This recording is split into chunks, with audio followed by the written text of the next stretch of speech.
السلام علیکم دوستو، کیسے ہیں آپ سب؟ میں زبینہ فیاض ایک بار پھر آپ کے ساتھ میں شروع کر رہی ہوں ماہ ملکہ بائے مریم مظفر، ایپیسوڈ 25۔ باب محافظ۔ کچھ دیر کے لیے وقت میں پیچھے جاؤ، جہاں فاتح رب الاسلام بلبل کے بلانے پر ملکہ کے کمرے کے باہر تک آیا۔ باہر تک کا سفر طے کر چکا تھا۔ اندر آنے پر اسے سنگھار میز کے سامنے المیرا بیٹھی اپنی خالی گردن دیکھتے ملی۔ موقع پاتے وہ قریب آیا اور المیرا سے بات شروع کی۔ گل پیچھے اپنا چوگا پہننے میں مصروف تھی۔ یقیناً ان دونوں کے سوا یہاں کوئی نہ تھا۔ مجھے کتب خانے کی کنجی چاہیے، آئینے میں دیکھتے المیرا نے سوالیہ ایبرو بلند کی۔ فاتح نے جواب دینے کی نیت سے منہ کھولا، جبھی ایک طرف بنے کمرے سے زیور سنبھالتی بلبل باہر آتی دکھی۔ فاتح حیرت زدہ رہ گیا۔ عموماً المیرا اسے اپنے ارد گرد نہیں رکھتی تھی۔ یہ لو خادم۔ فاتح کو اپنے پیچھے خالی ہاتھ کھڑا دیکھتے اس نے ایک ناخن تراش اس کی طرف بڑھایا۔ وہ جانتی تھی بات ضروری ہے، اور وہ یہ بھی جانتی تھی بلبل کو نگار نے سختی سے المیرا کے سر رہنے کے احکامات دیے ہیں۔ فاتح کچھ دیر تو لب کاٹتا رہا، پھر آگے بڑھتے وہ گھٹنوں کے بل المیرا کی ایک طرف جھکے اس کے داستانے کے بغیر والے ہاتھوں کی انگلیاں تھام چکا تھا۔ اس کے ناخن تراشتے اس نے ایک بار بھی سر نہیں اٹھایا۔ آزادی بھی کیا کیا کرواتی ہے۔ گل نے سامنے کے منظر کو دیکھتے آنکھیں چرا لی۔ وہ فاتح کی بے بسی ہنسے بغیر دیکھ نہیں پائے گی۔ مالکن، آپ کو معلوم ہے اردن سے آئی وہ غدار شہزادی آپ کے بارے میں کیا کہہ رہی تھی؟ اس کا لہجہ اونچا تھا۔ کام کرتی بلبل بظاہر لاپرواہ، مگر اس کی توجہ فاتح کے اگلے الفاظ پر ہی تھی۔ یہاں موجود بہت سی عورتوں کو میں نے انہیں آپ کے خلاف ورگلاتے سنا ہے۔ وہ کب سے انگوٹھے کو ہی تراش رہا تھا۔ آپ ایک غدار کو اپنی سلطنت کا حصہ کیسے بنا سکتی ہے؟ المیرا نے اس کی بات پر کوئی رائے نہ دی۔ تبھی بلبل نے قریب آتے المیرا کی گردن سے ہار لگایا۔ فاتح جانتا تھا اب اس کمرے سے نکلتے ساتھ اسے ابیل کے پاس گواہی کے طور پر ضرور لے جایا جائے گا۔ وہاں پر ملکہ کی آمد لازم بنے گی اور آگے المیرا اپنی زبان کے ذریعے معاملہ سنبھالتے انہیں کتب خانے تک لے جائے گی۔ بدقسمتی سے ہوا کچھ اس سے متضاد۔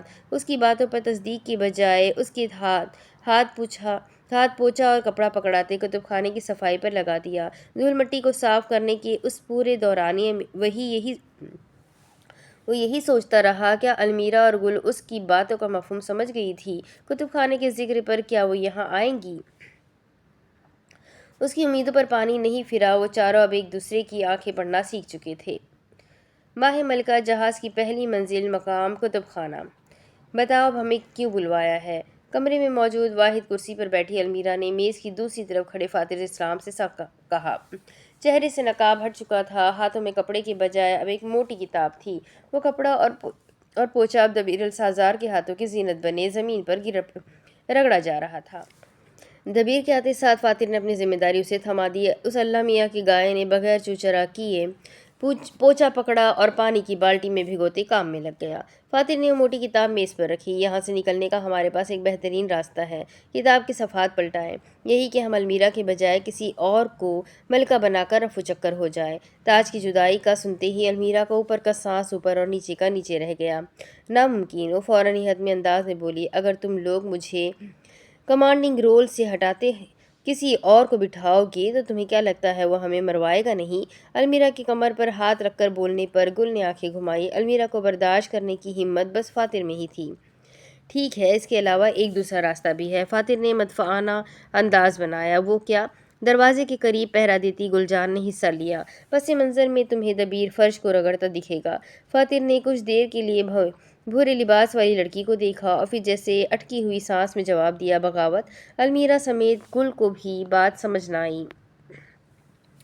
گلا کھنکارتے وہ سیدھا کھڑا ہوا اور اٹھائی ہوئی کتاب صاف الماری میں رکھی۔ خود صاف کی تھی تو قدر بھی تو کرنی تھی۔ ہم یہاں کے مردوں کو ان کے حق اور آزادی کی روشنی میں اندھا کر کے بھاگ سکتے ہیں، یعنی کہ فساد پھیلا کر؟ تھوڑی تلے ہاتھ رکھتے المیرا نے پوچھا۔ بالکل، فساد پھیلا کر۔ فاتح نے چٹکی بجائی۔ کام کرتے دبیر کے ہاتھ ایک دم رکے۔ چہرہ پھیر کر فاتح کو دیکھا۔ کیا یہ وہی سچ اور حق پر چلنے والا انسان تھا، یا متوازی دنیا نے اس پر بھی اپنا رنگ چھوڑ دیا تھا؟ ہمارے لیے یہ کام مشکل بھی نہیں۔ میں یہاں کے سب سے لوور کلاس غلاموں کے ساتھ اٹھتا بیٹھتا ہوں۔ دبیر یہاں کا مڈل لوور کلاس جو کہ آزاد مرد ہے، ان میں ایک ممتاز حیثیت رکھتا ہے۔ تینوں خاموشی سے سن رہے تھے۔ فاتر کہنے کا ہنر جانتا تھا، یہ عادت اسے باپ سے ورثہ میں ملی تھی۔ المیرا یہاں کی سب سے اعلیٰ اور مجرد مقام سربراہی کرسی پر ہے، اور گل اپر کلاس جو کہ ملکہ کے قریبی عورتوں کا کابینہ ہے، اس میں آتی ہے۔ لوگوں کو بہکانا ہمارے لیے مشکل نہیں۔ اپنی بات کے اختتام پر اس نے لباس کی جیبوں میں ہاتھ ڈالتے باری باری ان تینوں کو دیکھا۔ المیرا کسی اور جہاں میں غائب دکھی، گل سوچ کی کسی اعلیٰ سوال کو حل کرتے، دبے سستی سے پوچھا آگے پیچھے مارتے۔ بہت دیر تک ان تینوں میں سے کوئی نہ بولا۔ جب خاموشی طویل ہو گئی تو فاتر نے بات کا آغاز دوبارہ سے کیا۔ کماری کیسی بنتی ہے گل؟ تمہارا اور اس کا روز کا کام ہوتا ہے۔ گل کو ایک دم صبح ہونے والی بات چیت یاد آئی تو ریڑھ کی ہڈی میں سنسنی سی پھیل گئی۔ دبیر پارٹ 2 ہے وہ۔ کچھ نہیں بولتی، تابعداری سے کام کرتے۔ دبیر نے اپنی تعریف پر کوئی اظہار نہ کیا۔ جانتا تھا گل کی یادداشت کمزور ہے، کہاں یاد ہوگا کچھ دن پہلے دبیر نے اسے اپنی کہانی سنائی تھی۔ فاتر نے گل کی معلومات کو سمجھتے ہوئے سر ہلا دیا۔ اس پلان کی شروعات کی خاطر میں پہلا فساد کا بیج ابیل کے دل میں بو چکا ہوں۔ مسکراتی ہوئی المیرا ابیل کے ذکر پہ اپنی جگہ پر جم سی گئی۔ چہرے پر ایک مرتبہ دوبارہ وہی ناپسندیدگی در آئی۔ کیسا بیج؟ گل نے سوال کیا۔ تجسس سے مجبور وہ خود تم سے سوال کرے گی۔ ایک نظر المیرا کو دیکھا جو مٹھیاں آپس میں بیچے زمین کو دیکھ رہی تھی۔ تمہیں کچھ کہنا ہے؟ فاتر کی ایک دم سے مخاطب کرنے پر اسے اپنی کیفیت کا احساس ہوا۔ جلدی سے خود پر قابو پاتے کہا، یہ سب اتنا آسان نہیں جتنا۔ فاتر نے ہاتھ کے اشارے سے اسے درمیان میں ہی روک دیا۔ کم از کم یہ تم تو مت ہی کہو، اپنی بڑی بہن کو تنگ کرنا تمہارا پسندیدہ کام ہے۔ تم یہ کیسے کہہ سکتے ہو؟ المیرا نے اسے چیلنج کیا۔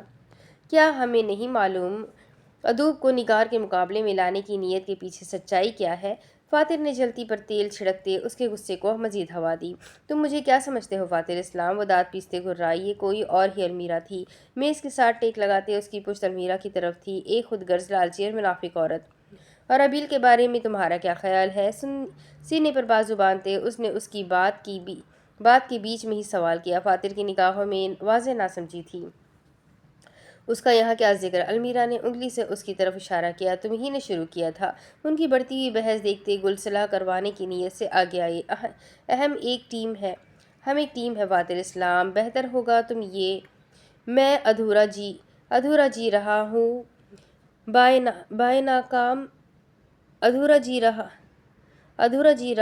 بائے ناکام اینکر فاتر ابوالاسلام ظہور کا گانا اپنی پلے لسٹ سے نکالتے۔ ایز اے ٹیم کام کرو، ہمارے بتائے بغیر تم کیسے اپنے پلان کو شروع کر سکتے ہو؟ وہ اب کرسی سے کھڑے ہوئے اس سے براہ راست سوال کر رہی تھی۔ تم بھی تو اتنے فیصلے ہمیں بتائے بغیر لیتی ہو۔ فاتر بھی پھر فاتر تھا۔ کیسے اور کیوں پیچھے رہتا؟ آپس میں جھگڑنا بند کرو گے تم دونوں؟ گل نے ایک دم سے آتے میز پر زور سے ہاتھ مارا۔ دونوں نے ایک دوسرے کو دیکھا اور پھر المیرا دھب سے کرسی پر بیٹھ گئی، جبکہ فاتر فوراً سے آگے آیا اور دبیر سے پوچھا جھپٹتے اپنا کام کرنے لگا۔ المیرا کا غصہ کہیں تو اتارنا تھا۔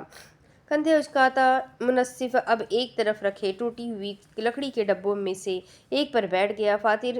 مجھے فاتر سل کے پلان میں جھول دکھائی نہیں دے رہا۔ المیرا نے منہ پھیر لیا۔ فاتر کی چہیتی نہ ہو تو تم کیا کہتے ہو دبیر؟ گل نے دور بیٹھے مرد کو مخاطب کیا، جس نے کہا تو کچھ نہیں، بس احسان اتارنے والی نیت سے ایک نگاہ ڈالتے منہ پھیر لیا۔ یہ اشارہ تھا کہ مجھے نہیں پتا۔ میرے پلان میں جھول ہے بھی نہیں، پوچھا لگانے کے درمیان کہا۔ ہماری دنیا لے لو۔ کیسے عورتوں کو نقلی سو کالڈ فیمنزم کے پیچھے لگا کر اندھا کیا ہوا ہے۔ تم تو یہی کہو گے نا فاتر اسلام؟ المیرا ایک بار پھر میدان میں اتر آئی۔ ایک عورت کو اپنے مقابلے میں دیکھتے تمہاری مردانہ انا کو ٹھیس جو پہنچی ہے۔ گل کا دل کیا اپنا سر پیٹ لے۔ اپنے بارے میں کیا رائے ہے؟ تمہیں تو یہ سب دیکھ کر خوب مزہ آتا ہوگا نا؟ بیٹھے بٹھائے تمہاری زنانہ انا 4 فٹ اونچی ہو جاتی ہوگی۔ ایک مرد تمہارے سامنے نظریں اور گردن جھکا کر کھڑا ہوتا ہوگا۔ پوچے کو آگے پیچھے رگڑتے اس نے کہا۔ انہیں دیکھ کر پہلا خیال اتوار کی صبح لڑائی کرتے میاں بیوی کا آتا تھا، جنگی صلاح جو اولاد لڑائی رکوا رہی تھی، جبکہ دنیا سے بیزار اولاد لا تعلق تھی۔ اب ہر دنیا میں مردوں کی حکومت نہیں چلتی فاتر اسلام، المیرا نے وہیں بیٹھے بٹھائے اعلان کیا، مگر ہر دنیا میں ایک جنس کے ساتھ ناانصافی ضرور ہو رہی ہے۔ المیرا عنایت محسن پلٹ کر کہتے اس نے جیسے المیرا کو لاجواب کر دیا۔ تو حیران تو حیران تو اس کی بات پر گل بھی ہوئی تھی۔ یہ کون سا فاتر ہے؟ میاں بیوی آپس میں لڑ کر ایک بار دو بار منہ پھلا کر بیٹھ گئے۔ جو اولاد مایوسی سے ان کو دیکھنے لگی اور لا تعلق اولاد بیٹھے بٹھائے اونگنے کا پروگرام بنا چکی تھی۔ خیر کافی دیر کے بعد ملکہ اپنے پرانے روپ میں واپس آئی۔ میں اس وقت کچھ اور سوچ رہی ہوں۔ وہ اپنی کرسی پر پیچھے ہوئی اور ہاتھ بلند کرتے ہوئے بائیں ہاتھ کی چھوٹی انگلی کو دیکھا۔ وہاں کبھی احسان کا دیا ہیرا ہوتا تھا، جہاں اب ایک موٹا سیاہ ہیرا سفید انگوٹھی سے جڑا اس کی انگلی کو خوبصورتی بخش رہا تھا۔ احسان کی انگوٹھی یہاں آنے پر اس کے ہاتھ میں نہیں تھی۔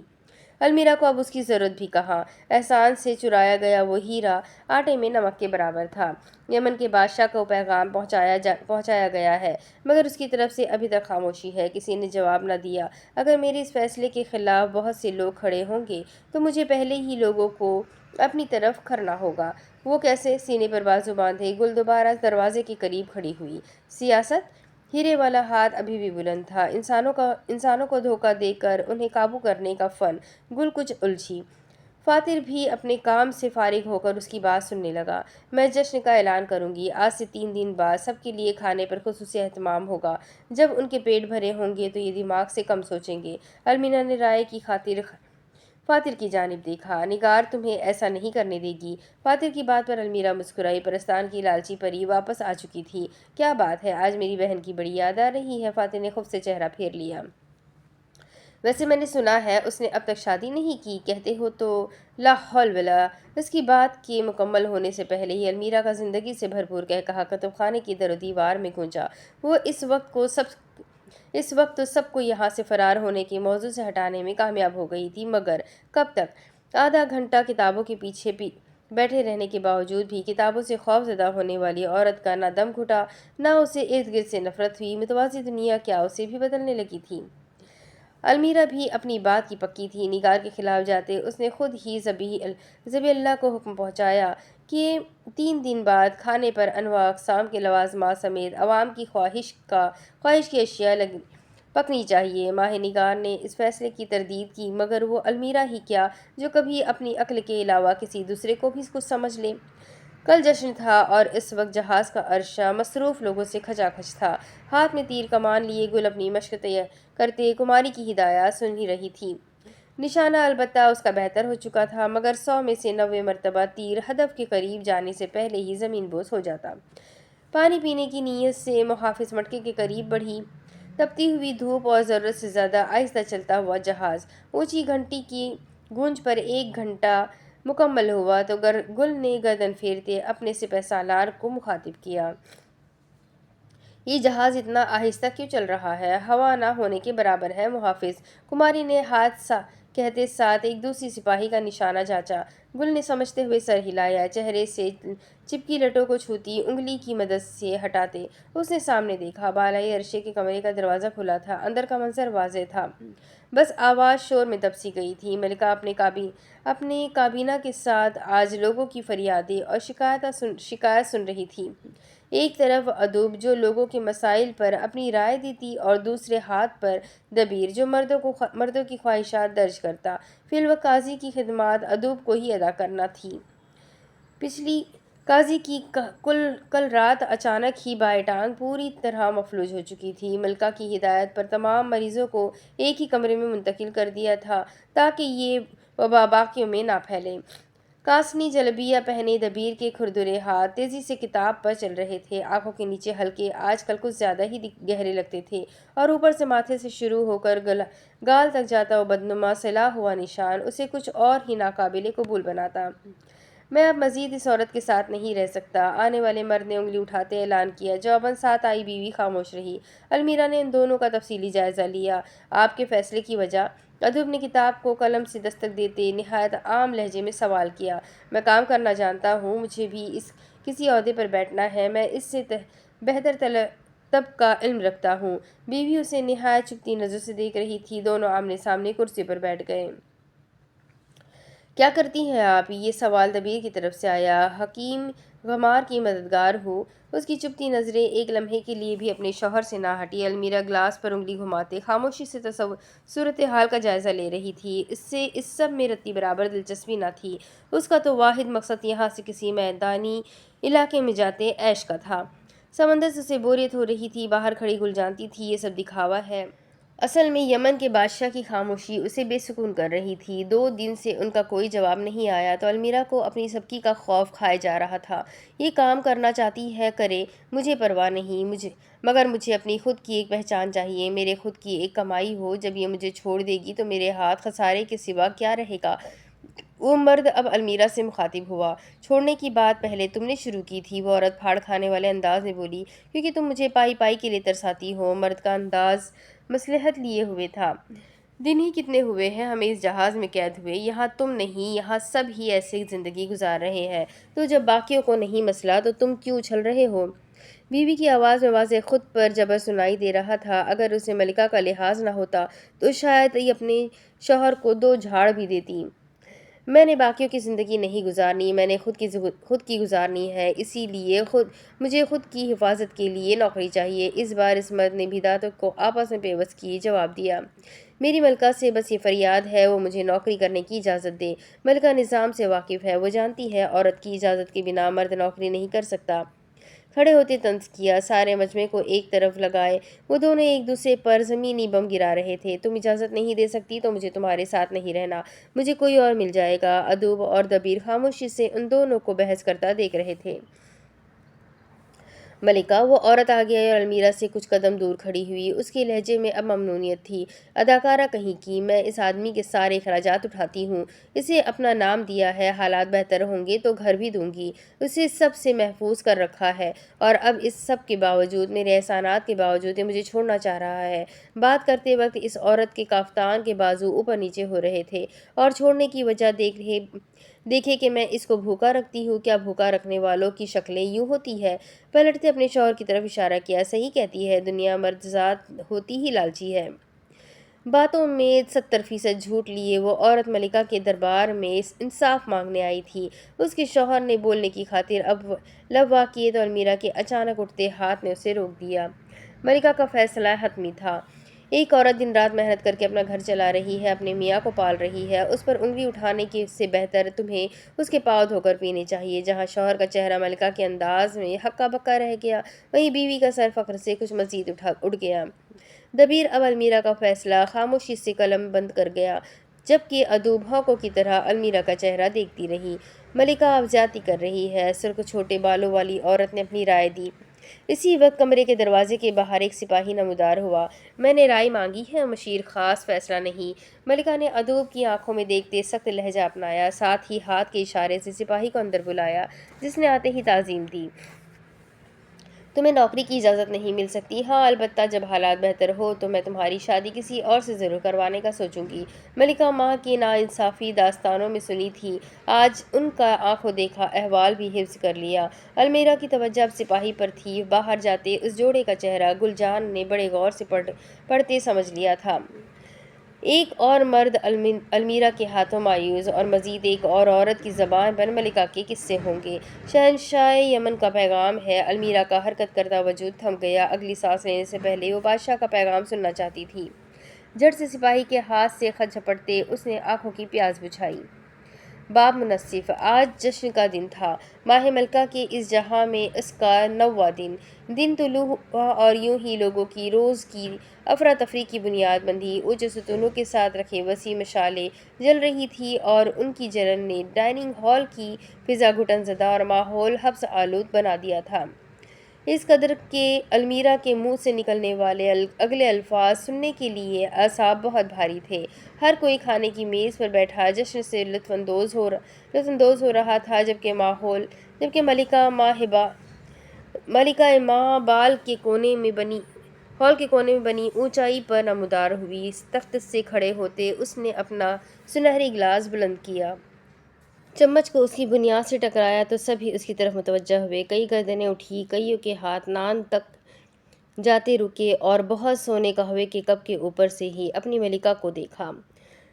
میں جانتی ہوں کہ کھانے کے دوران ہاتھ روک کر کسی کی بات سننا نہایت دشوار ہے، مگر جو میرے اگلے الفاظ ہیں انہیں سننا اور سمجھنا شاید اس سے بھی زیادہ کٹھن عمل ہوگا۔ کافتان کے کھلے بازو سے اس کے فربہ ہاتھ کسی بھی زیور سے پاک تھے۔ اس کے خالی چھوڑے تخت پر ایک طرف نگار اور ایک طرف ادوب بیٹھی تھی۔ نگار کا چہرہ ہمیشہ کی طرح تاثرات سے پاک اور سنجیدہ، جبکہ ادوب کے چہرے پر ہلکی سی مسکراہٹ۔ اس بات سے تو آپ واقف ہی ہوں گے کہ یمن کی طرف سے ہمارے یہاں ایک سفیر آیا تھا، مگر آپ اس بات سے واقف نہیں ہوں گے کہ اس سفیر نے ہمیں ایک معاہدے کی پیشکش بھی کی ہے۔ معاہدے میں کچھ شرائط ان کی تھی اور کچھ شرائط ہماری۔ وہ اب ایک گلاس کو لہرا کر اور دوسرے ہاتھ میں چمچ بلند کیے سب سے خطاب کر رہی تھی۔ تاج ہمیشہ کی طرح اس کے ہلکے بھورے بالوں پر جچ رہا تھا۔ معاہدے میں انہوں نے ہمیں خطہ دینے کا وعدہ کیا ہے۔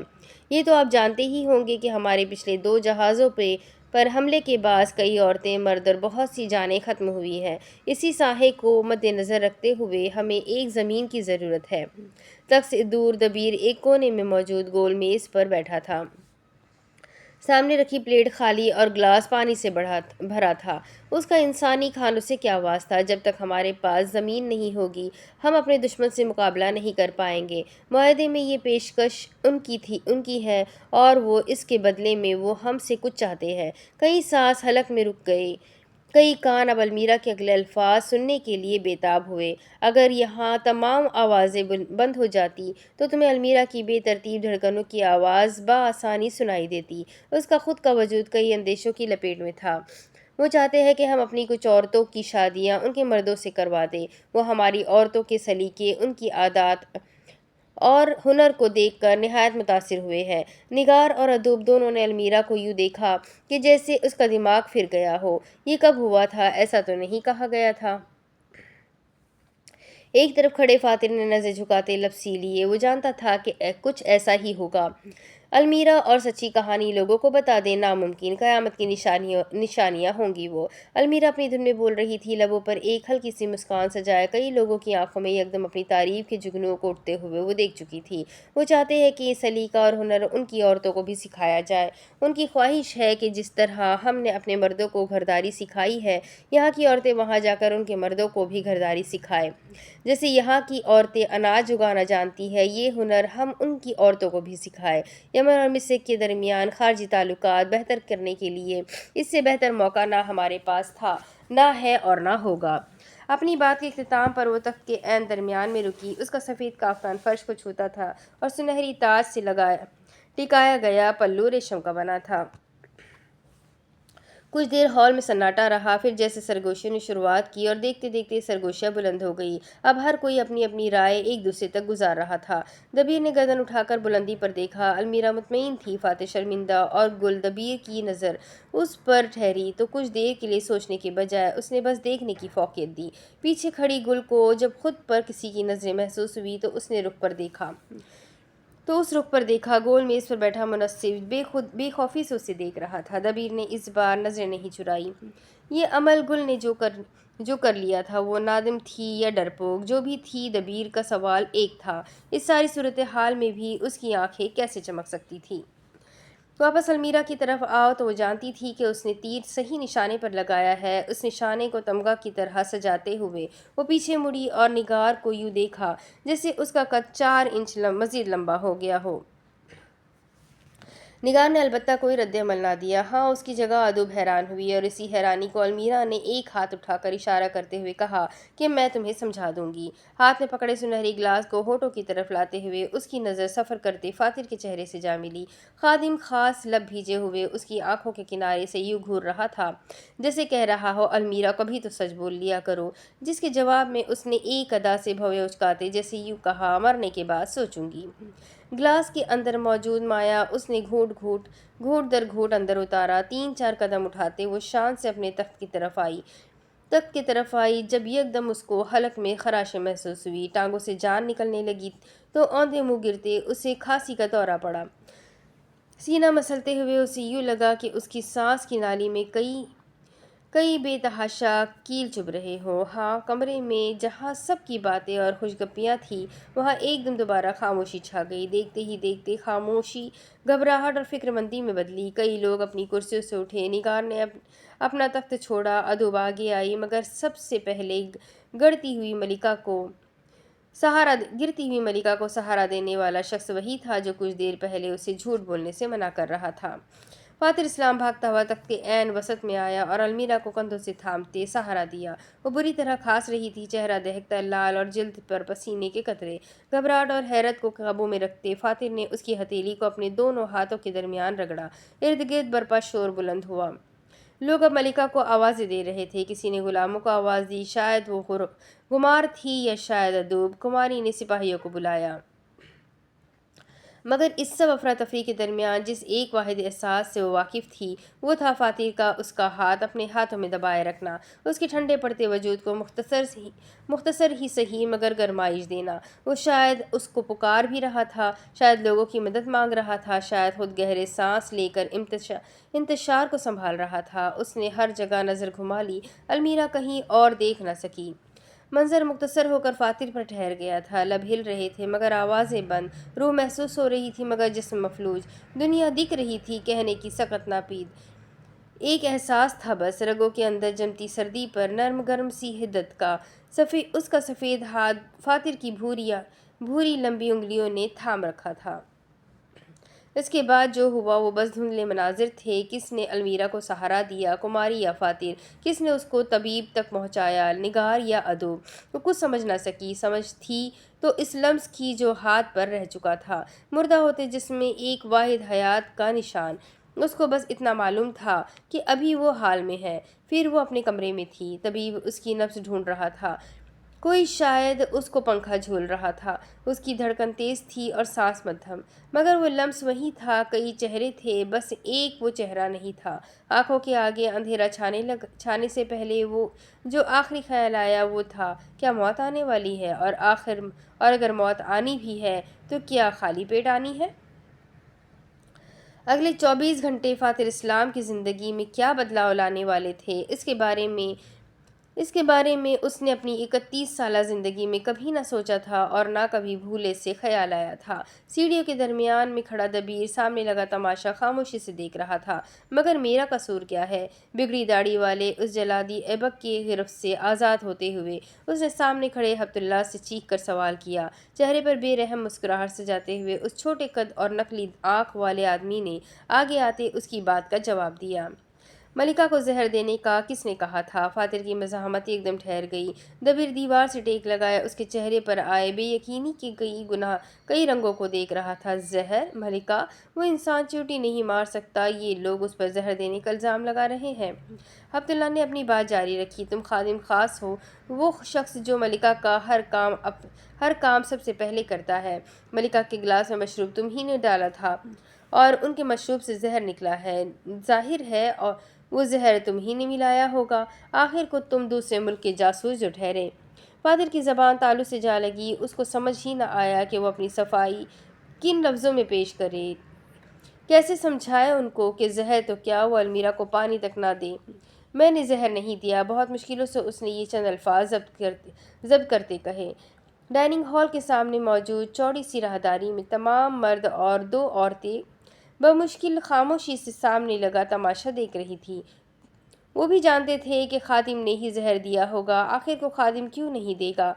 وہ ملکائیں جو خادموں کو مرواتی تھی، کبھی تو خادم چاہے گا کہ وہ کسی ملکہ کو مروائے۔ سرگوشی کھسر پسر انداز سے سب ایک دم رک گئے۔ فاتر نے ہبت اللہ کی پشت پر رکتے شخص کو دیکھا، سیاہ کافتان اور بے ڈھنگے سے تاج میں چل کر آتی نگار نے اپنی چھڑی مضبوطی سے زمین پر ماری۔ لوگ نظریں جھکاتے کونوں میں دبک کر بھاگ گئے۔ ایبک نے مشکل سے ہی صحیح مگر فاتر کو گھٹنوں کے بل زمین پر بٹھایا۔ وہ آدمی پتلا سا تھا مگر اس میں طاقت کتنی تھی! فاتر نے نظریں نہیں اٹھائی تھیں۔ اندھیرے میں لگے اس میلے کو دبیر روشنی میں اس میلے کو دبیر روشنی میں کھڑے دیکھ رہا تھا۔ وہ جانتا تھا اس وقت فاتر غصے میں ہوگا، اور اگر ایبک نے اس کی کلائیاں نہ پکڑی ہوتی تو وہ سامنے کھڑے عبداللہ کی گردن دبوچ لیتا۔ ملکہ کو زہر دینے کا کس نے کہا تھا؟ ٹھنڈا یک سوال جس پر بھی فاتر نے گردن نہیں اٹھائی۔ نگار کے سکون میں البتہ رتی برابر بھی فرق نہ آیا۔ وہ ایک دم مزید آگے آئی اور چھڑی سے اس کی تھوڑی بے دردی سے اٹھائی۔ ملکہ کو زہر دینے کا کس نے کہا تھا؟ الفاظ توڑ توڑ کر ادا کیے۔ شاید یہ انسان کچھ بول پڑے، مگر وہ سم بکم بنا اسے گھورتا رہا۔ نگار جی آپ رہنے دیں، اس سے ہم اگلوا لیں گے۔ عبداللہ کا پیچھے سے منہ کھولنا اسے بھاری پڑ گیا۔ نگار نے چھڑی گھماتے اس کے جبڑے پر دے ماری۔ عبداللہ کھڑکھڑا کر زمین پیچھے ہوا۔ بکواس بند کرو، اگر تم نے اس پر نظر رکھی ہوتی تو یہ نہ ہوتا۔ لہو اس کی آنکھوں سے جھلک رہا تھا۔ غریب کی بہن پر قاتلانہ حملہ ہوا تھا۔ اس کا بس چلے تو اس جہاز کو تہز نہز کر دے، اور کتنوں کو زہر دینے کے احکامات ملے تھے۔ وہ دوبارہ فاتر سے مخاطب ہوئی۔ سنجیدہ تاثرات اب قابو میں تھے۔ وہ جو پوری عمر سچ کی راہ پر چلتا آیا تھا، آج کیسے سب کے سامنے اس پر ایسا الزام لگایا جا رہا تھا۔ وقت بھی کیسے کایا پلٹتا ہے۔ جس المیرا کو اس نے الزام لگا کر جیل بھجوایا تھا، آج چند لوگ اسی المیرا کو مروانے کے الزام میں اس کو گرفتار کر چکے تھے۔ ایک لمحے کے لیے فاتر کو المیرا پر شک آیا۔ دنیا، وقت، روایت جو بھی ہو، تاج تخت آسائش فریبکاروں کے حصے میں ہی آتی ہے۔ میں نے ملکہ کو زہر نہیں دیا۔ سر جھکاتے اس نے سرگوشی کی۔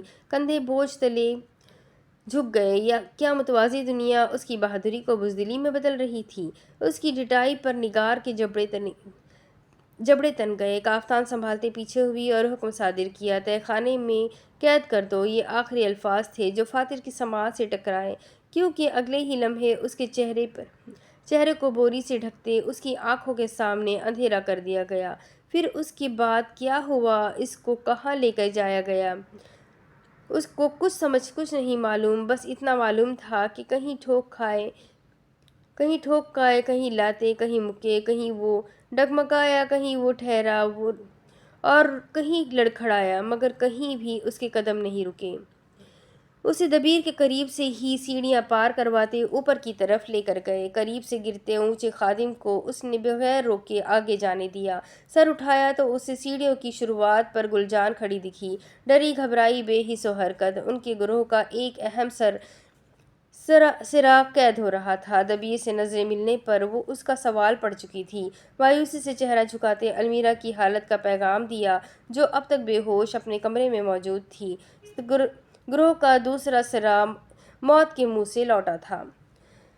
اب اس کے آگے کی کہانی میں آپ کو اگلی قسط میں سناؤں گی کہ آگے کیا ہوگا۔ ناول بہت زیادہ انٹرسٹنگ ہے، تو کمنٹ کر کے ضرور بتائیں کہ آپ کو کیسی لگ رہی ہے۔ ویڈیو کو لائک کر دیں، چینل کو سبسکرائب کر دیں، بیل آئیکن کو ضرور دبا دیں۔ تو ملتے ہیں اگلے قسط میں، جب تک کے لیے اپنا خوب سارا خیال رکھیں، مجھے بھی دعاؤں میں یاد رکھیں۔ اللہ حافظ۔